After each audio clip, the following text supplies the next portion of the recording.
Hello, അസ്സലാമു അലൈക്കും. ഇന്ന് ഞാൻ വന്നിട്ടുള്ളത് നല്ലൊരു അയല വറ്റിച്ചതിൻ്റെ റെസിപ്പി ആയിട്ടാണ് കേട്ടോ. മുളകും പൊടിയൊന്നും ഇട്ടിട്ടല്ല, നമ്മൾ കുരുമുളക് ഇട്ടിട്ട് നല്ല സൂപ്പർ ടേസ്റ്റിൽ അയല വറ്റിച്ചതിൻ്റെ റെസിപ്പിയാണ് കേട്ടോ. ഇത് മാത്രം മതി, നമുക്ക് എത്ര ചോറ് വേണമെന്നുണ്ടെങ്കിലും കഴിക്കാം.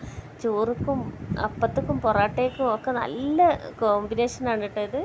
നമ്മൾക്കിത് കണ്ടാൽ തന്നെ വായിൽ വെള്ളം വരുന്ന അത്ര ടേസ്റ്റാണ് ഇത്. നല്ലൊരു എന്താ പറയുക, ഇത് വിളമ്പുമ്പോൾ തന്നെ നല്ലൊരു മണമാണ് കേട്ടോ. പച്ച വെളിച്ചെണ്ണേൻ്റെയും കുരുമുളകിൻ്റെയും ഒക്കെ കൂടി കലർന്നൊരു മണം ഉണ്ടല്ലോ, നമുക്ക് അപ്പം തന്നെ എന്താ പറയുക, അത്രയ്ക്ക് ടേസ്റ്റുള്ള ഒരു റെസിപ്പിയാണ്.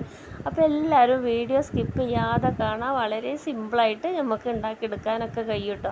അപ്പോൾ എല്ലാവരും ലൈക്ക് ചെയ്തിട്ട് ഒന്ന് സപ്പോർട്ട് ചെയ്യുക കേട്ടോ. അപ്പോൾ ഇതാ ഞാൻ ഫസ്റ്റ് തന്നെ ഒരു മിക്സിൻ്റെ ചെറിയ ജാർ എടുത്ത് വെച്ചിട്ട് അതിലേക്കൊരു 10-15 ചുവന്നുള്ളി ഇട്ട് കൊടുത്തിട്ടുണ്ട്. പിന്നെ വലിയൊരു പഴുത്ത തക്കാളി ഇട്ട് കൊടുത്തിട്ടുണ്ട് കേട്ടോ. വലിയതാണെന്നുണ്ടെങ്കിൽ 1 മതി, ചെറുതാണെന്നുണ്ടെങ്കിൽ 2 എടുക്കാം കേട്ടോ. പിന്നെ അതിലേക്ക് മെയിനായിട്ട് വേണ്ടത് 2 ടേബിൾ സ്പൂണ് കുരുമുളകാണ് കേട്ടോ. ഇതിലേക്ക് കുരുമുളകിൻ്റെ പൊടി എടുക്കരുത്, കുരുമുളക് തന്നെ എടുക്കണം. പിന്നെ നമുക്കിത് പച്ചക്കുരുമുളക് ഇട്ടിട്ടും വെക്കാം, ഇങ്ങനത്തെ നമ്മൾ സാധാ കുരുമുളക് ഉണങ്ങിയ കുരുമുളക് ഇട്ടിട്ടും വെക്കാം കേട്ടോ. അപ്പോൾ ഞാനിപ്പോൾ നമ്മൾ എല്ലാവരുടെ കയ്യിലുള്ളത് ഇങ്ങനത്തെ കുരുമുളകാവുമല്ലോ, അപ്പോൾ അതുകൊണ്ട് അതാണ് എടുത്തിട്ടുള്ളത്. എന്നിട്ട് അത് നല്ലോണം പേസ്റ്റ് ആക്കിയിട്ട് ഒന്ന് അരച്ചെടുക്കുക കേട്ടോ. പിന്നെ അതൊരു ചട്ടി വെച്ചിട്ട് അതിലേക്ക് 2 ടേബിൾ സ്പൂൺ വെളിച്ചെണ്ണ ഒഴിച്ച് കൊടുത്തിട്ടുണ്ട്. ഇത് നമ്മൾ വെളിച്ചെണ്ണയിൽ തന്നെ ഉണ്ടാക്കിയെടുക്കണം, എന്നാലേ അതിൻ്റെ തനതായ രുചിയും ടേസ്റ്റ് രണ്ടും ഒന്ന് തന്നെയല്ലേ നമുക്ക് കിട്ടുള്ളൂ കേട്ടോ. പിന്നെ അതിലേക്ക് ഇതാ ഒരു 1/4 ടീസ്പൂൺ ഉലുവ പൊട്ടിച്ച് കൊടുത്തിട്ടുണ്ട്. പിന്നെ ഇത് 5-8 അല്ലി വെളുത്തുള്ളി ഒന്ന് നടു കീറിയതാണ്. പിന്നെ അതേമാതിരി ഒരു ചെറിയ കഷ്ണം ഇഞ്ചി ചെറുതാക്കി നീളത്തിൽ അരിഞ്ഞെടുത്തതാണ് കേട്ടോ. അത് നമുക്ക് ചതച്ചത് വേണമെന്നുണ്ടെങ്കിൽ ഇട്ട് കൊടുക്കുക, ഇങ്ങനെ വേണമെന്നുണ്ടെങ്കിൽ ഇട്ട് കൊടുക്കട്ടോ. പിന്നെ നല്ല ഫ്രഷ് ആയിട്ടുള്ള കുറച്ച് കരിവേപ്പിൻ്റെ ഇലയും കൂടി ഇട്ടിട്ടുണ്ട്. പിന്നെ കരിവേപ്പിലേൻ്റെ ഔഷധ ഗുണം അതൊന്നും നമ്മൾ പറഞ്ഞു തരേണ്ട ആവശ്യമില്ലല്ലോ, എല്ലാവർക്കും അറിയണത് തന്നെയല്ലേ. ഇനി ഇതിലേക്ക് നല്ലോണം ഒന്ന് വഴറ്റിയെടുത്തതിന് ശേഷം ഈ മസാല നമ്മൾക്ക് ഈ ചട്ടിയിലേക്ക് ഇട്ട് കൊടുക്കട്ടെ. എന്നിട്ട് അത് നല്ലോണം ഒന്ന് വഴറ്റിയിട്ടെടുക്കണം. ഒരു എണ്ണ തെളിഞ്ഞ് വരുന്നൊക്കെ ഒരു പാകാവണ വരെ ഒന്ന് വഴറ്റിയെടുക്കണം. ഒരുപാട് ടൈമൊന്നും വേണ്ട കേട്ടോ. നമുക്ക് ഒരു 1-2 മിനിറ്റ് കൊണ്ട് തന്നെ നമുക്കിത് നല്ലോണം വഴറ്റി കിട്ടും കേട്ടോ.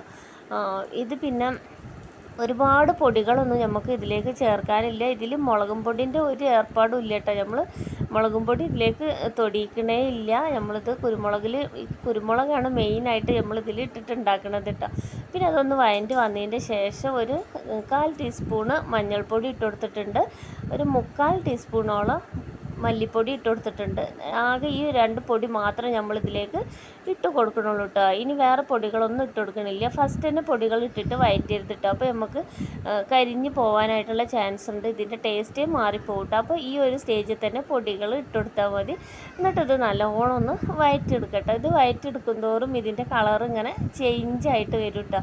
നല്ലൊരു ഡാർക്ക് കളർ കഴിക്കാറും ലാസ്റ്റ് നമ്മളിത് ഉണ്ടാക്കി കഴിഞ്ഞിട്ടുണ്ടെന്നുണ്ടെങ്കിൽ വരലിട്ടോ. ഇതിങ്ങനെ വഴറ്റി കൊടുക്കുന്ന ടൈമിൽ തന്നെ നല്ലൊരു മണമായിക്കാരട്ടോ നമുക്ക് കിട്ടണത്. പിന്നെ ഇതാ ഇതിലേക്ക് ഞാൻ ഒരു നെല്ലിക്ക വലിപ്പത്തിൽ പുളി പിഴിഞ്ഞിട്ട് ഒഴിച്ചെടുത്തിട്ടുണ്ട് കേട്ടോ. അപ്പോൾ ഈ പുളിവെള്ളം നമ്മൾ സാധാ ഒഴിക്കുന്ന വെള്ളം കൂടി 3 കപ്പ് വെള്ളമാണ് വേണ്ടത്. അപ്പോൾ ഞാൻ ഫസ്റ്റ് തന്നെ പുളിവെള്ളം 1 കപ്പ് വെള്ളത്തിലാണ് ഒരു ചെറുനാരങ്ങ വലിപ്പത്തിൽ പുളി പിഴിഞ്ഞിട്ട് ഒഴിച്ചെടുത്തത് കേട്ടോ. അപ്പോൾ ടോട്ടൽ 3 കപ്പ് വെള്ളം. അപ്പോൾ പുളി ഒഴിച്ചെടുക്കുന്ന ഭാഗം സ്കിപ്പായിട്ട് പോയിട്ടുണ്ട് കേട്ടോ. അപ്പോൾ ഇടയ്ക്കിടയ്ക്ക് സംഭവിക്കുന്നതാണ്. അപ്പോൾ നമ്മളെ ഫോൺ അത്ര നല്ല ഫോണായതുകൊണ്ടാണ് ഇങ്ങനെയൊക്കെ സംഭവിക്കുന്നത് കേട്ടോ. പിന്നെ നമ്മൾ ഇതുവരെ ഇതിലേക്ക് ഉപ്പിട്ട് കൊടുത്തിട്ടില്ല. അപ്പോൾ നമ്മൾ ആവശ്യത്തിന് ഉപ്പിട്ട് കൊടുത്തിട്ട് ഉപ്പുണ്ടോ ഇല്ലേ എന്നൊക്കെ നോക്കണം കേട്ടോ. അപ്പോൾ ഇത്രയും വെള്ളമുള്ളത് കണ്ടതുകൊണ്ട് ഒരുപാട് ഉപ്പ് അങ്ങോട്ട് ഇടരുത്, നമ്മൾക്കിത് വറ്റിച്ച് എടുക്കാനുള്ളതാണ്. അപ്പോൾ അതും കൂടി നോക്കിയിട്ട് വേണം ഉപ്പിട്ട് കൊടുക്കാൻ. ഇപ്പോൾ ഇതാ നല്ലോണം തിളച്ച് വന്നിട്ടുണ്ട് കേട്ടോ. അപ്പോൾ നമുക്ക് ഇതിലേക്ക് മീൻ ഇട്ട് കൊടുക്കാം. അപ്പോൾ ഞാൻ 3 അയിലാണ് എടുത്തിട്ടുള്ളത് കേട്ടോ. നല്ല ഫ്രഷ് ആയിട്ടുള്ള അയിലൊന്ന് കിട്ടിയപ്പോൾ അപ്പോൾ എനിക്ക് തോന്നി ഇതേമാതിരി വറ്റിച്ചിട്ട് ഉണ്ടാക്കാമെന്ന് കേട്ടോ. നമുക്കിത് ചോറ് കഴിക്കാൻ ഈ ഒരു കറി മാത്രം മതി, വേറെ ഒരു കറി ഇല്ലയെന്നുണ്ടെങ്കിൽ നമുക്ക് എത്ര ചോറ് വേണമെന്നുണ്ടെങ്കിലും കഴിക്കട്ടോ. ഇത് നമ്മൾ പിന്നെ അയില വൃത്തിയാക്കുമ്പോൾ ഈ അയിലേൻ്റെ ഉള്ളിലുണ്ടാവില്ല ഒരു കറുത്ത കളറ്, അത് നല്ലോണം ഒഴിവാക്കണം കേട്ടോ. അത് നമുക്ക് വയറ്റിൻ്റെ ഉള്ളിലേക്ക് ചെന്നിട്ടുണ്ടെന്നുണ്ടെങ്കിൽ വയറുവേദന ഉണ്ടാവാൻ ചാൻസ് ഉണ്ട്. അപ്പോൾ നമ്മൾ അയില വൃത്തിയാക്കുമ്പോൾ ആ ഉള്ളിലത്തെ ബ്ലാക്ക് എന്തായാലും ഒഴിവാക്കണം കേട്ടോ.